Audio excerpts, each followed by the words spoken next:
beware, for MMA Lockup is on the air. I gave you fair warning, beware.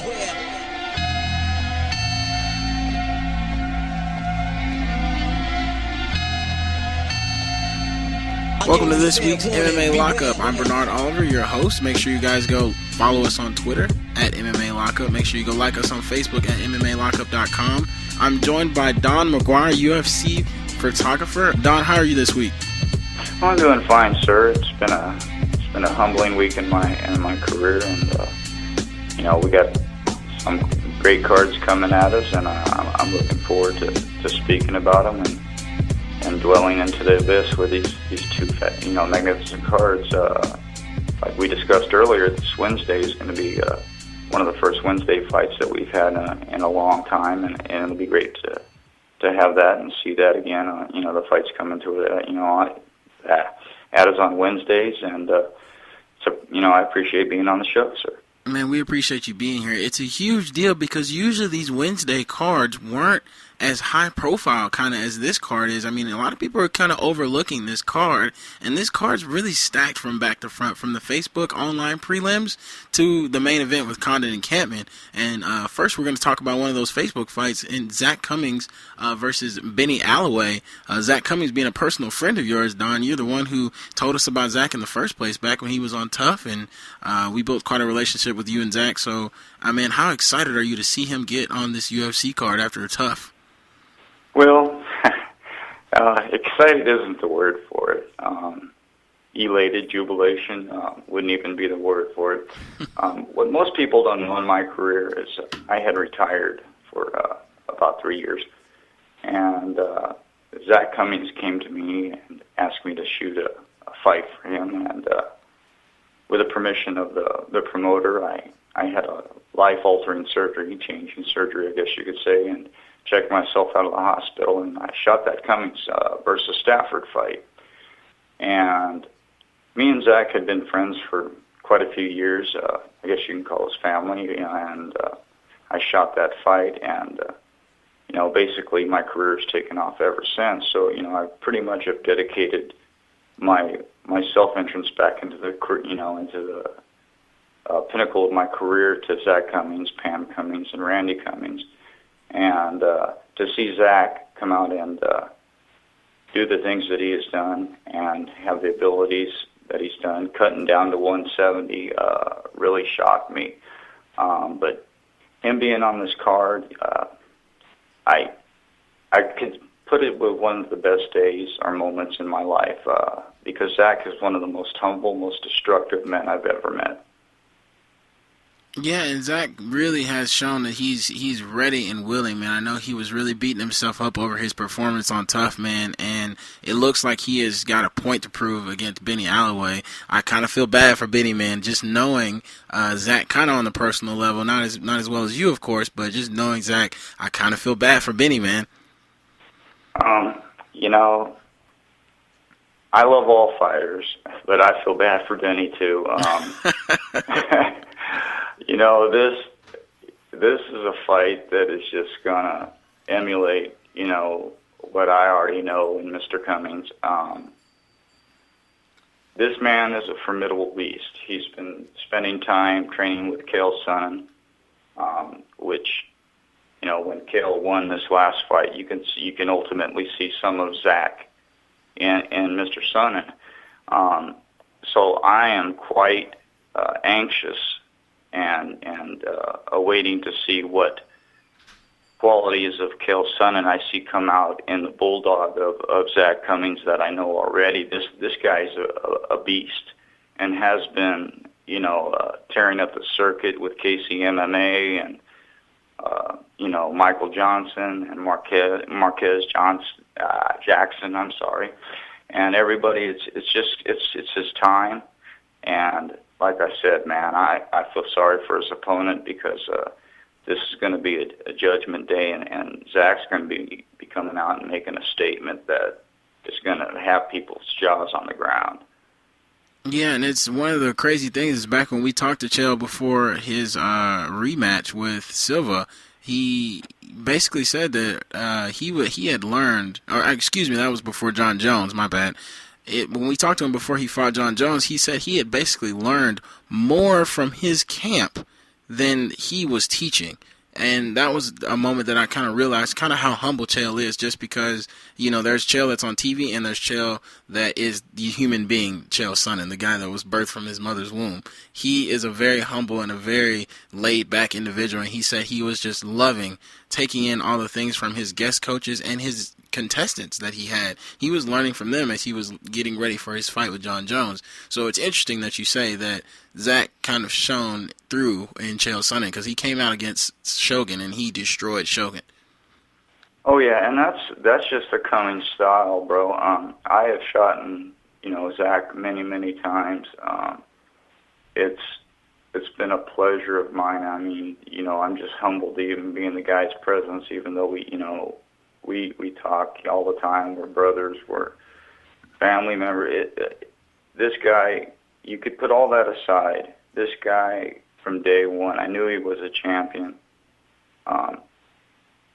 But what he did for the sport, in my opinion, and every other contestant on the Tough 17 with Chael Sonnen and Jones, was he brought out humility in fighters. All of them did.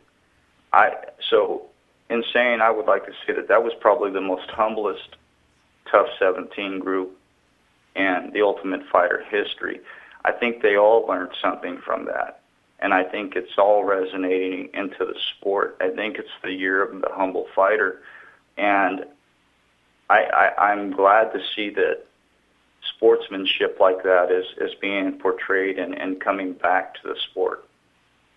Yeah, it is a very great thing to see. I mean, you get a lot of trash talk from a lot of different guys, but at the same time, those same two guys are shaking hands after the fight. I thought Shogun's humility after his fight, after losing to Sonnen, I thought it showed leaps and bounds the way that Shogun kind of approached his loss. He said, I'm going to go back and I'm going to figure out what went wrong in training camp, and Chael's the better fighter. There's no trash talk. I've never really known Shogun to be a trash talker. I mean, the dude comes out and he takes care of business. Why? I think that's why it's kind of so hard to see him, struggling the way he is, because he's not one of those guys that you want to see lose. He's one of those guys that does his job. So I think you're right with that humbleness coming out of everybody. Shogun's been doing it for years, but I think, everything about the Tough 17 cast really was the best season that they had of so far. After struggling on 16 and 15 and a couple more before that, it was the best season.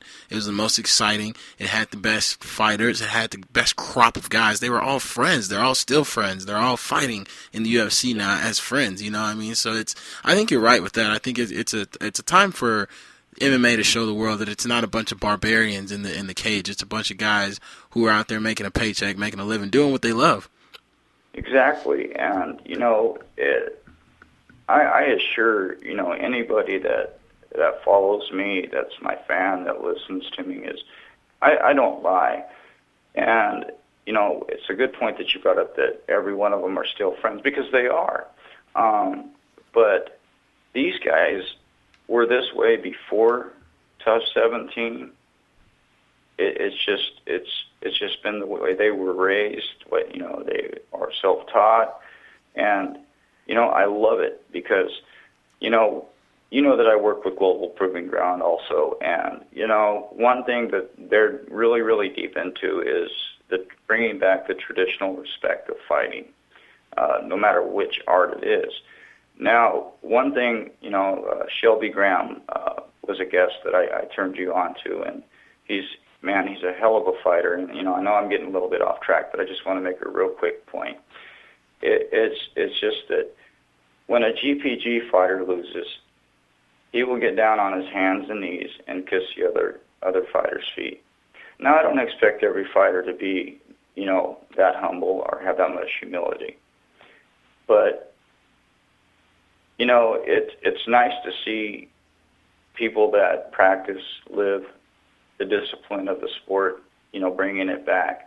And then to touch on what you said about Shogun, not even days later, but hours later, there was a post from Shogun stating that, yes, in fact, he is going to go back and look at what went wrong, that Chael was the much better warrior and fighter on that evening.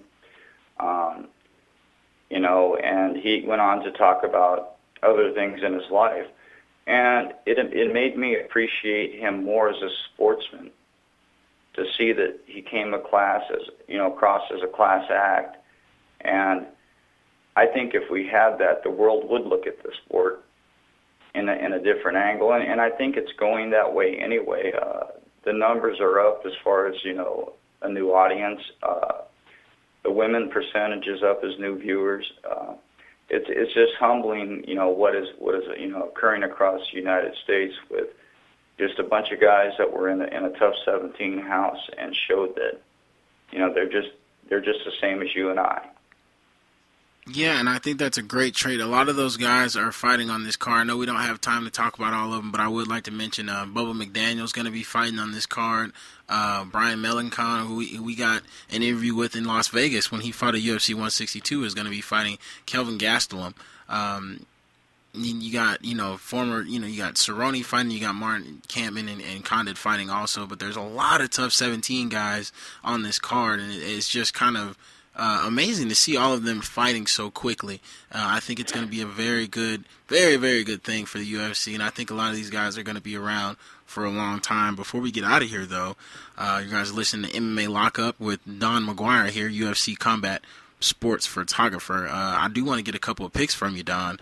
If you don't mind, I might throw you a curveball. Go it. Okay, so we're going to look at Cerrone and Dos Anjos. Who do you have in that fight, and how are they going to win? Cerrone by submission, second round. Ooh, that's a nice pick. I like that. I can't fight that. I really think Cerrone's he's turned a lot of things around. He's lost a couple of fights. He lost against Pettis.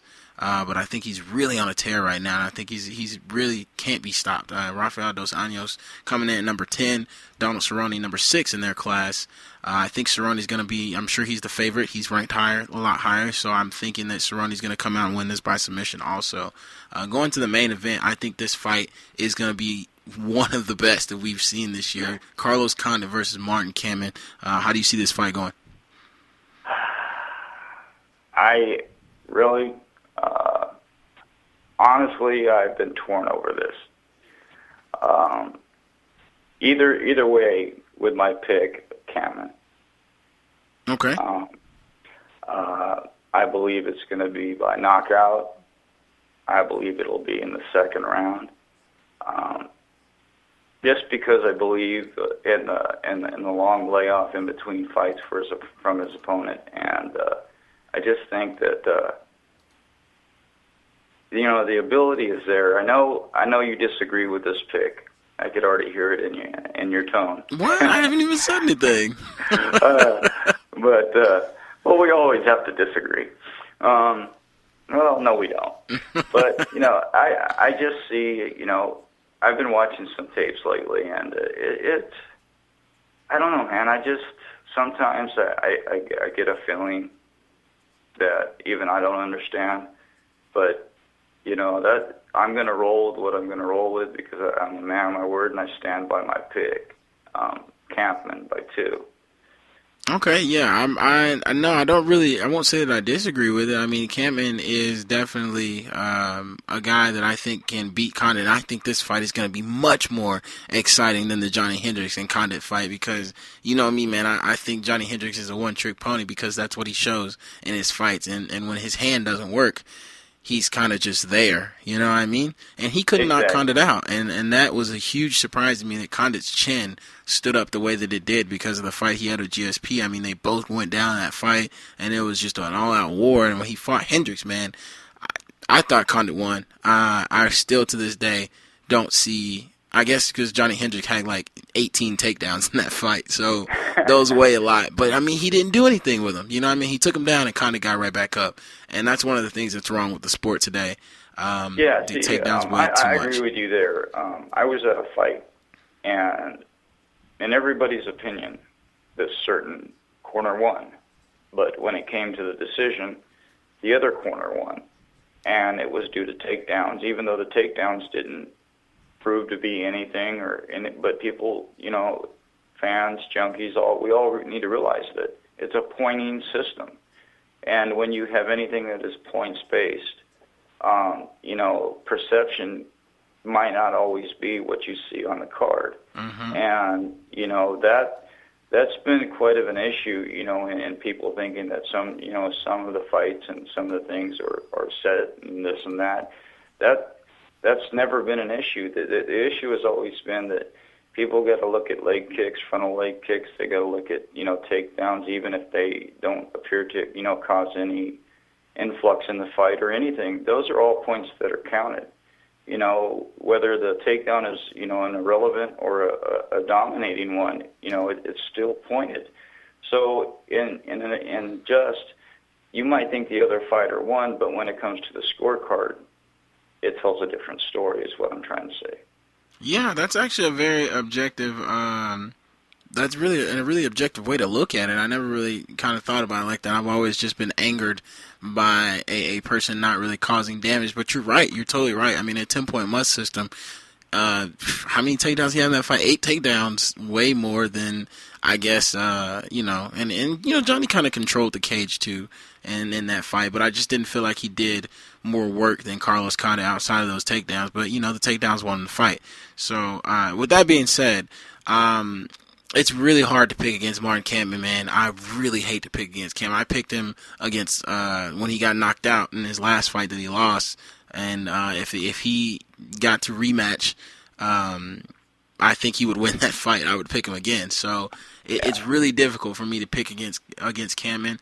And I just see so much work in Condit, man. I gotta go with Condit, and just to go against you, I'm gonna go with Condit.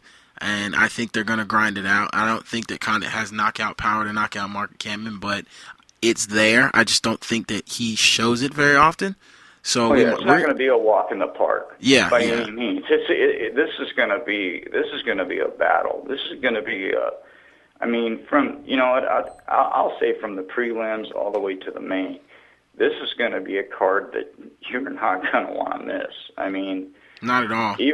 All the way up to the main, but being kind of partial to Zach Cummings, that's my main card of the night.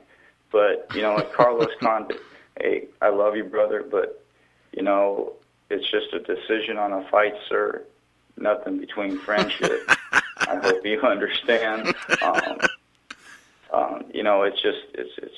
It's nice when fighters and they don't have an issue with you taking a pick. They realize it's just a business and it's just a sport, and people do it all the time. But to take their pictures in a private room with somebody the size of George St. Pierre or Anderson Bigfoot Silva, Antonio Silva, and then to have them say, hey, you didn't pick me in this fight.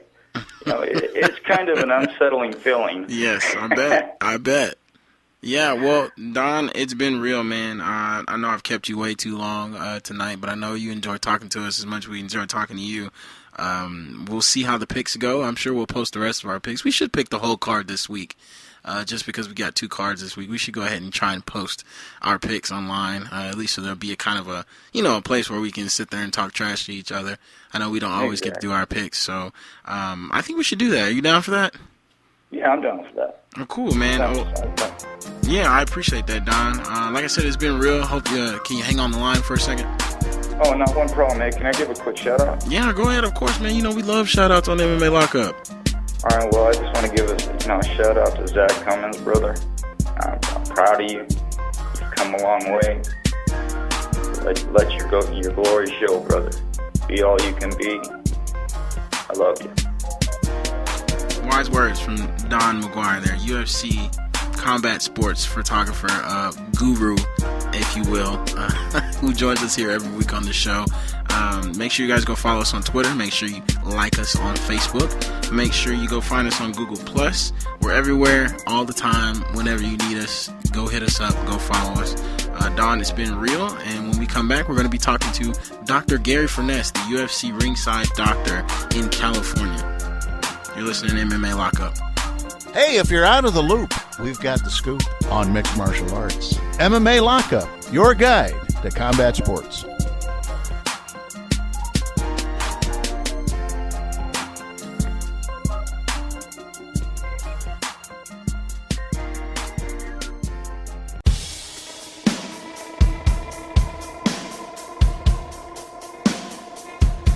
back to MMA Lockup, guys. This is Bernard Oliver. Make sure you go follow us on Twitter at MMA Lockup. Go like us on Facebook at MMALockup.com. We're joined by Dr. Gary Furness, UFC ringside doctor for the UFC. Dr. Furness, how are you doing this week? Oh, things are going good. I know we were talking during the break there before we came back, as we're really excited about this Wednesday card. I know Don highlighted it on before we got done with his interviews, that this card's kind of getting overlooked a little bit just because there's so much MMA that's going to be coming at us. There's so much UFC specifically that's going to be coming at us. You know, with this, you got the pay-per-view card on Saturday, you got Tough next week. I mean, it's a great time to be an MMA fan, is it not? Yeah, it is. And UFC really treated us to a fantastic free show just a few days ago, and this one's going to be nice and loaded also. And then the pay-per-view, I think, is going to generate a lot of interest. So, yeah, they're doing well, and it is a good time to be a fan. So let's back up a little bit. About a week and a half ago, to Chael Sonnen beating Shogun Rua. Did you think that fight would go that way in any realm of possibility? Oh, I got to admit here, I would have been completely wrong. If you'd have told me it ended in a first-round submission, I would have been 10-1. It would have been Sonnen getting caught somehow. Mm-hmm. So that was really, really surprising. Yeah, it kind of threw me for a loop that Sonnen went for that headlock, and when he locked it in, I was like, oh man, I think he's going to tap out Shogun Rua. Yeah, for me, I had an incredible flashback. My flashback was to Dave Terrell catching Evan Tanner in almost the exact same position in almost the exact same part of the first round. Much different outcome, of course. Evan fought it off, slid out after what seemed to be like 3 minutes, and then pounded Dave and got the TKO. So I had that one wrong too. Yeah, man. I picked Shogun. I'm not afraid to admit it. I picked Shogun, and I thought he was going to tap that chin of Sonnen, and Sonnen showed what a true warrior he is, man. And I said, as soon as that fight was over, I said, I better not hear anybody in the world complain about Sonnen in his mouth because he just beat Shogun Rua in front of the whole world. Yeah, well, when you look at Chael's level of competition, it's as good as anybody, including any champion. So more power to him, and I guess line up the next Brazilian, right? You got Belfort, Silva, and Machado all kind of semi-calling him out after he called out Silva. I'd be happy with any of those three. Yeah, I actually can't wait to see him and Silva. I hope they make this match, just because the jubilation and happiness that came out of Wanderlei Silva versus Sonnen, and when he recorded this video that we posted last week, and I was just on the edge of my seat the entire time watching it, and I was so happy that he was so passionate. I knock people out for a living, you know what I mean? It was old school. Well, I definitely appreciate you. Actually, you were nice enough to send it me on email, so I was able to watch that when I should have been doing work. But I'd have been much more comfortable with Wanderlei's chances here if this would have been 3 or 4 years ago under Pride rules. I really don't think of the 3 Brazilians we talked about that Wanderlei has much of a chance. I think you could easily see a repeat of here. 10 seconds in, double leg takedown, Chael grounds and pounds, and bring on the next Brazilian. So I appreciate your passion about Silva, but realistically, I think he gets pounded. Oh, no, I didn't say I was picking Silva. Oh, okay. No, I'm picking Chael. It's going to be very hard for me to pick against Chael just because I've been saying that he's the number 2 middleweight, and, you know, he's been fighting at light heavyweight and all these catch weights and all these things, but he's fallen to, what did he fall to, number 9 in the middleweight class before he beat Shogun? And I was like, I'm sorry, but the only person to beat Chael Sonnen is Anderson Silva. So sorry if I'm going to rank him higher than everybody in that class. You know, Vitor makes a very good case for being number 2, but I didn't, you know, if he fought Weidman, I think he would beat Weidman. I don't see Weidman coming out on top of Chael Sonnen. I just don't see anybody besides Anderson Silva. And I think Silva just had his number. I mean, some people just have your number. Wow, that's an interesting point of view. I would not in good conscience take Weidman against Sonnen because I think he got a bigger, stronger, meaner guy. But I do appreciate what you're saying. I think part of the problem on the rankings, and maybe I have this wrong, but I think Chael gets some of his votes split between 185 and 205, and I bet you if he put his votes together in one class, he'd be much more at the top where he belongs. Yeah, it's kind of weird with him just because he's fighting at two classes, I suppose. It's just kind of, not confusing, but it's something that a lot of fighters don't do, so we don't get a lot of time to kind of sit there and research it because, you look at him and it's really, kind of him and Frankie Edgar. Who else switches classes like that? Yeah, no, that's true. BJ used to, but those days are gone, and they actually stick out because they're so rare. Yeah. I 100% agree, though. I could not imagine of a more fun run-up fight than Chael and Vanderlei. We're talking Ortiz, Shamrock type of vitriol. Yes, definitely. Well, I know we spent a lot of time on Chael there. I want to get to this card that's on Wednesday. I know we talked a lot about Zach Cummings. We talked a lot about the tough guys that are going to be on this card. Let's talk about Dos Anjos and Donald Cerrone on this card. You got Hatsu Aoki that's on there too. You got Jason High. You got Edwards down low. There's so many fights that we could talk about, but Cerrone and Dos Anjos is definitely going to be one of the better fights on the card. Yeah, it sure is, and it's fascinating how both these guys' careers have gone. Cowboy was obviously a big hit with the fans back in his WEC days, and then he's kind of treaded water since then. And Dos Anjos got off to kind of a rough start at UFC, being kind of like fed to guys like Tyson Griffin, but Tyson, who handled him pretty easily, he's not in the UFC anymore, and Dos Anjos just seems to be getting better and better. I look at him, and he seems to be one of the jiu-jitsu guys that definitely is thriving on the changeover to MMA, and I am looking forward to this fight, and I'm actually going to go against Cowboy, which is tough to say. Yeah, Dos Anjos is just one of those people that's very lethal that the casual fan might not know about, and I think that's a very viable pick. I can't fight you on that. Yeah, he's also a lot of fun. Doesn't speak much English, but he enjoys the fight game, and the couple times I've seen him interact with fans, he's always got a smile on his face, and he always gives 100%. So that's going to be a fun semifinal. And what do you think about Bubba McDaniel, my Texas brother, and versus Brad Tavares? I'm going to go with Tavares. Really? How do you think he's going to win? Yeah, Bubba's one of those guys that talks an A game, but I think from the UFC caliber, he may be B- at this point.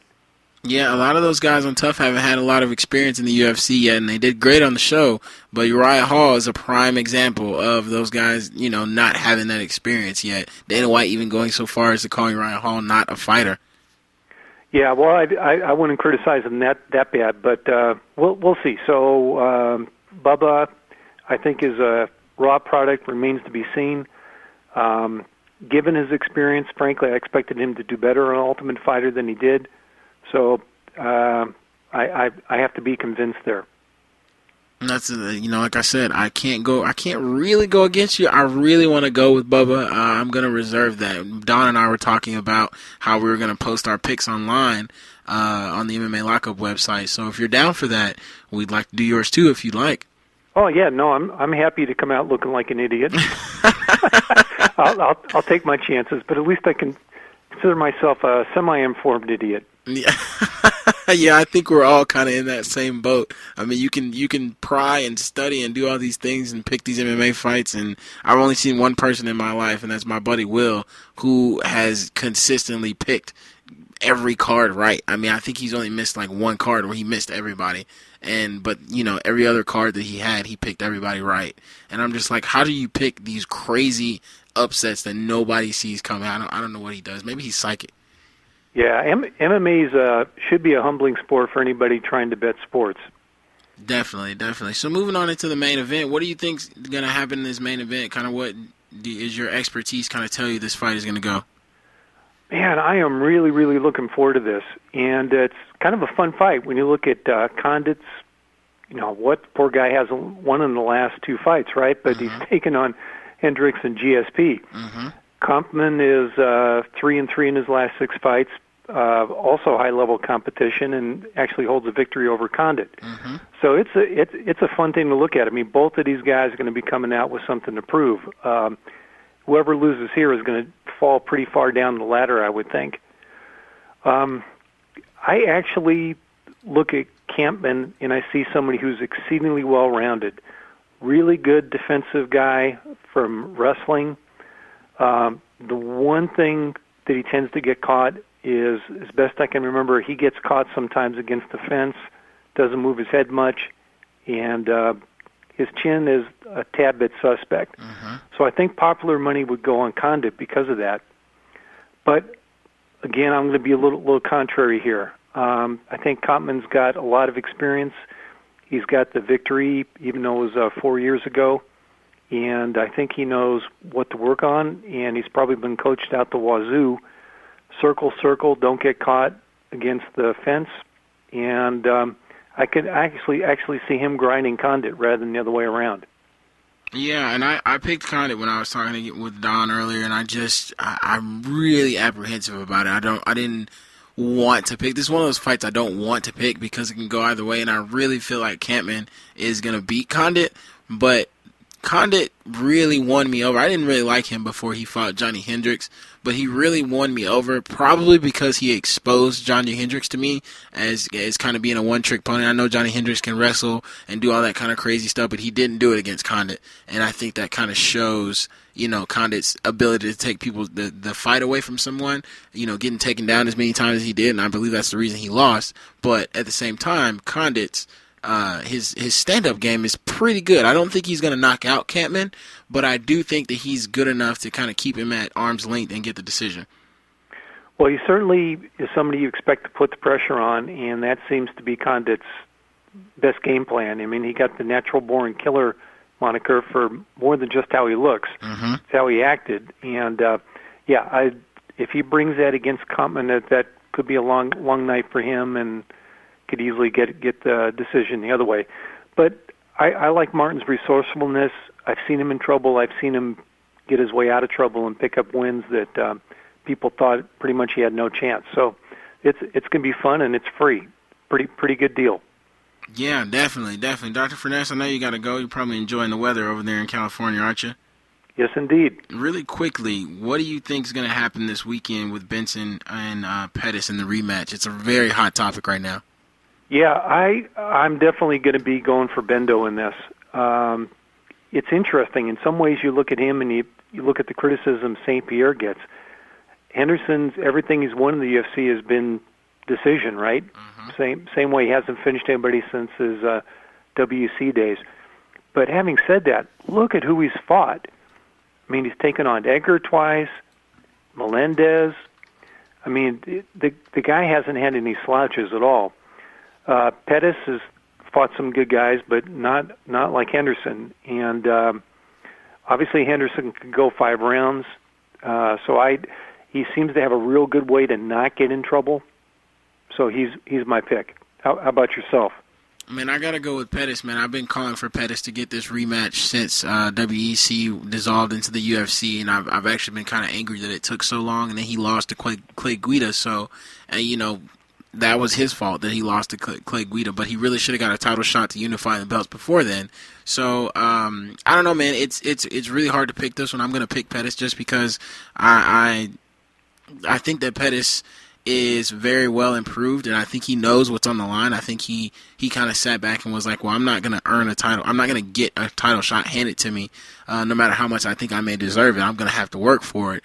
And Benson, it's a tall mountain to climb for Pettis, but I do believe that Pettis is going to come back and try and take that belt. And Benson, on the other hand, man, it's hard to pick against him just because he's gotten so much better at everything, and you can't fault him for not, like you said, not finishing Frankie Edgar. I mean, Gray Maynard couldn't finish Frankie Edgar. He broke Gray Maynard with his sheer heart, you know what I mean? And for a person to be that resilient against Gray Maynard, there's not many guys that are going to knock him out. I don't think Frankie's going to get knocked out for a number of years until he starts getting old, and that those lights start clicking out a little faster. So I'm going with Pettis just because I think he's a more dynamic striker, and on the ground they're both pretty even to me. Both of them coming from the backgrounds that they have, and I think the more dynamic striker is going to come out and he's going to put on a show, and I think he's going to go hard or he's going to go home. You know what I mean? So I don't see Benson knocking him out, but I think that Pettis will be very risky in his want to make this fight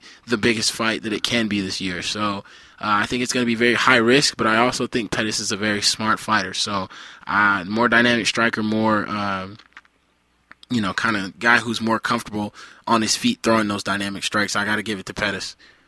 Well, you make good points. I'll give you a counterpoint. I think Pettis is going to be aggressive, but I've seen Benson in working on guys like that, like Varner. Mm-hmm. Benson can grab a guillotine choke out of thin air, and I know that's been part of his game we haven't seen in a long, long time, but it's there. And again, if we can bring up Guida, Benson outworked Guida, Guida outworked Pettis. So I mean, we'll see. It's going to be a fascinating fight.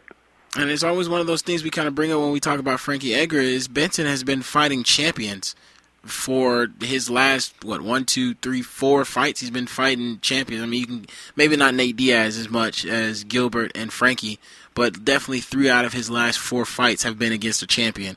And for somebody to fight champions back-to-back like that and just kind of work them, I mean, I didn't think that Frankie Edgar deserved a second fight, but he got one and he lost that one too. And Gilbert Melendez, it was a split decision, controversy, whatever. These are champions going against champions, and I think that Benson coming out on top shows that he is very much improved from his WEC days, and he almost choked out Pettis back in the WEC.